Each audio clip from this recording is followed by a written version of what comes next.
Hi ಎಲ್ಲರಿಗೂ ನಮಸ್ಕಾರ. ಇವತ್ತು ಬೆಳಗಿನ ಜಾವ 3 ಗಂಟೆಯಿಂದಲೇ ನಾನು ವ್ಲಾಗ್ ಶುರು ಮಾಡ್ತಾ ಇದ್ದೀನಿ. ಇವತ್ತು 2ನೇ ಶುಕ್ರವಾರ, ಆಷಾಢ ಶುಕ್ರವಾರ ಆಗಿರುತ್ತೆ. ಹಾಗಾಗಿ ಬೆಳಗ್ಗೆನೆ 3 ಗಂಟೆಗೆನೆ ನನ್ನ ಮನೆಯಲ್ಲೆಲ್ಲ ಪೂಜೆ ಎಲ್ಲ ಮುಗಿಸಿ ಮುರುಡೇಶ್ವರಿಗೆ ಹೊರಡೋಣ ಅಂತ ಮೈಸೂರು ಕಡೆ ನಮ್ಮ ಪ್ರಯಾಣ ಸಾಗಿಸಿದ್ವಿ. ಹಾಗೆ ಪೆಟ್ರೋಲ್ ಹಾಕಿಸ್ಕೊಂಡು ಮುಂದೆ ಹೋಗ್ತಾ ಇದೀವಿ. ನಾವು 5ನೇ ವರ್ಷ ಇದು ಹೋಗ್ತಾ ಇರೋದು. ಪ್ರತಿ ವರ್ಷನೂ ಹೋಗ್ತಿದೀವಿ. ತುಂಬಾ ಚೆನ್ನಾಗಿರುತ್ತೆ. ತಾಯಿ ನಮ್ಗೆ ಚೆನ್ನಾಗಿ ದರ್ಶನ ಕೊಡ್ತಾಳೆ. ಹಾಗೆ ಮಕ್ಕಳು ನಾವು ಎಲ್ಲ ಪ್ರತಿ ಸಲಿನೂ ಹೋಗ್ತಿರ್ತೀವಿ. ಈ ಸಲ ಕೂಡ ಹಾಗೆ ಹೊರಟಿದ್ದಾಯ್ತು. ಮಕ್ಕಳು ನಾವು ಎಲ್ಲ ಚೆನ್ನಾಗಿ ಫನ್ ಮಾಡ್ಕೊಂಡು ಖುಷಿಯಿಂದ ಟೈಮ್ ಆಗಿದ್ದೇ ಗೊತ್ತಾಗ್ಲಿಲ್ಲ. ನಾವು ಆಲ್ಮೋಸ್ಟ್ 4 o'clock ಅನ್ಸುತ್ತೆ ನಾವು ಬ್ಯಾಂಗ್ಳೂರ್ನ ಬಿಟ್ಟಿದ್ದು. ನಾವು ಮೈಸೂರಿಗೆ ಹೋಗೋಷ್ಟೊಳಗಡೆ 6 ಆಗಿತ್ತು. 6ಗೆಲ್ಲ ಆಲ್ರೆಡಿ ಪಾರ್ಕಿಂಗ್ ಹತ್ರ ಹೋಗಿ ನೋಡಿದ್ರೆ ಅಲ್ಲಿ ಗೊತ್ತಾಯ್ತು. ಅಲ್ಲಿ ವೆಹಿಕಲ್ಸ್ನೆಲ್ಲ ನೋಡಿದ್ಮೇಲೆ ಗೊತ್ತಾಯಿತು. ನಾವೇ ಬೇಗ ಅಂದ್ಕೊಂಡಿದ್ವಿ, ಅಲ್ಲಿ ಎಷ್ಟೊಂದು ವೆಹಿಕಲ್ಗಳು ನಿಂತಿದ್ದು. ಲಲಿತಾ ಮಹಲ್ ಹತ್ರನೇ ನಾವು ಪಾರ್ಕಿಂಗ್ ಮಾಡಬೇಕಾಗುತ್ತೆ. ಫ್ರೈಡೇ, ಸಾಟರ್ಡೆ, ಸಂಡೇ 3 ದಿನ ನಮ್ಮನ್ನ ಬೆಟ್ಟದ ಮೇಲೆ ಓನ್ ವೆಹಿಕಲ್ಸ್ನ ಬಿಡೋದಿಲ್ಲ.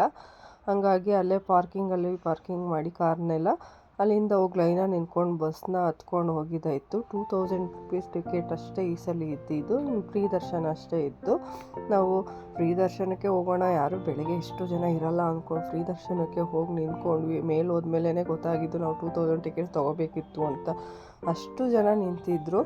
ಅಲ್ಲಿಂದ ಲೈನ್ ಮೂನೇ ಆಗ್ತಿಲ್ಲ. ಒಂದು 10 ಹೆಜ್ಜೆ ಅಷ್ಟೇ ಮುಂದೆ ಹೋಗ್ತೀವಿ, ಆಮೇಲೆ ಮತ್ತೆ ಸ್ಟ್ರಕ್ ಆಗುತ್ತೆ. ಹೀಗೆ 3 hours 4 hours ನಿಂತು ಕಾಲು ನೋವು ಬಂದು ಕೂತ್ಕೊಳ್ಳೋದೇ ಆಯಿತು. 5 ನಿಮಿಷ ಕೂರೋದು, ಒಂದು 10 ಹೆಜ್ಜೆ ಮುಂದೆ ಹೋಗ್ತಿದ್ವಿ ಅಷ್ಟೇ. ಹಾಗೆ ಮಕ್ಕಳೆಲ್ಲ ಫೋನ್ ನೋಡ್ಕೊಂಡು ಟೈಮ್ ಸ್ಪೆಂಡ್ ಮಾಡಿದ್ರು. ನಮ್ಮ ಮಗನಿಗೆ ಸ್ವಲ್ಪ ಹೊಸ ಫ್ರೆಂಡ್ಸ್ ಸಿಕ್ಕಿದ್ರು, ಅವ್ರ ಜೊತೆ ಆಟ ಆಡ್ಕೊಂಡು ಟೈಮ್ ಸ್ಪೆಂಡ್ ಆಯಿತು. ಹಾಗೆ ಮುಂದೆ ಹೋದ್ಮೇಲೆ ಗೊತ್ತಾಯಿತು ದೇವ್ರ ಹತ್ರ ಬಂದ್ವಪ್ಪ ಅಂದ್ಬಿಟ್ಟು. ಅಲ್ಲಿಂದ ಹೂವು ಅಲಂಕಾರ ಎಲ್ಲ ಚೆನ್ನಾಗಿತ್ತು, ಅದನ್ನೆಲ್ಲ ನೋಡಿಕೊಂಡು ಮುಂದೆ ಒಳಗಡೆ ಹೋದ್ವಿ. ಅಲ್ಲಿ ಗರ್ಭಗುಡಿ ಹತ್ರ ಹೇಳ್ತಾಯಿದ್ರು, ನಿಮಗೆ ದೇವ್ರು ಕಾಣಿಸಿಲ್ಲ ಅಂತ ಹೇಳಿದ್ರೆ ಮತ್ತೆ ನೋಡಿಬಿಟ್ಟು ಹೋಗಿ, ಹಾಗೆ ಹೋಗ್ಬಿಡಿ ಅಂತ ಮೈಕ್ನಲ್ಲಿ ಇಟ್ಕೊಂಡು ಹೇಳ್ತಾಯಿದ್ರು. ಅದು ತುಂಬ ಇಷ್ಟ ಆಯಿತು. ಅಲ್ಲಿ ದೇವ್ರನ್ನ ನೋಡಿ ಕಣ್ ತುಂಬಿಕೊಂಡು ಮುಂದೆ ಹಂಗೆ ಉತ್ಸವ ಮೂರ್ತಿ ಇತ್ತು, ಅಲ್ಲಿ ಬಂದು ನೋಡಿ ಹೊರಗಡೆ ಬಂದ್ವಿ. ಅಲ್ಲಿ ನನ್ನ ಮಗಳು ನಮ್ಮ ಫ್ರೆಂಡ್ ಅವ್ರ ಹತ್ರ ಮುಂದೆ ಹೊರಟೋಗ್ಬಿಟ್ಟಿದ್ಲು. ಅವಳನ್ನು ಕರ್ಕೊಂಡು ಅಲ್ಲಿ ಭರತನಾಟ್ಯಂ ಎಲ್ಲ ನಡೀತಾಯಿತ್ತು. ಅದನ್ನೆಲ್ಲ ನೋಡಿಕೊಂಡು ನಾವು ಮೈಸೂರನ್ನ ಒಂದು 4 o'clock ಏನೋ ಬಿಟ್ಟಿದ್ದಾಯಿತು. ಹಾಗೆ ಊಟ ಕೂಡ ಮಾಡಿರಲಿಲ್ಲ ಅಲ್ಲ, ಬೆಳಗ್ಗೆ ಮಧ್ಯಾಹ್ನ ಹೆಣ್ಣು ಮಕ್ಕಳು ಕೂಡ ತಿಂದಿರಲಿಲ್ಲ.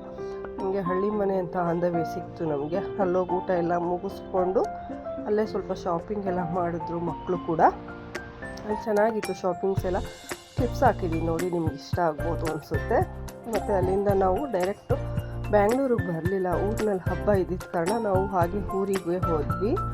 ಇದಾಗಿತ್ತು ನನ್ನ ಆಷಾಢ ಶುಕ್ರವಾರದ ವ್ಲಾಗ್. ಈ ವ್ಲಾಗ್ ನಿಮಗೆ ಇಷ್ಟ ಆಗಿದ್ದರೆ ಲೈಕ್ ಮಾಡಿ, ಶೇರ್ ಮಾಡಿ. Thank you for watching.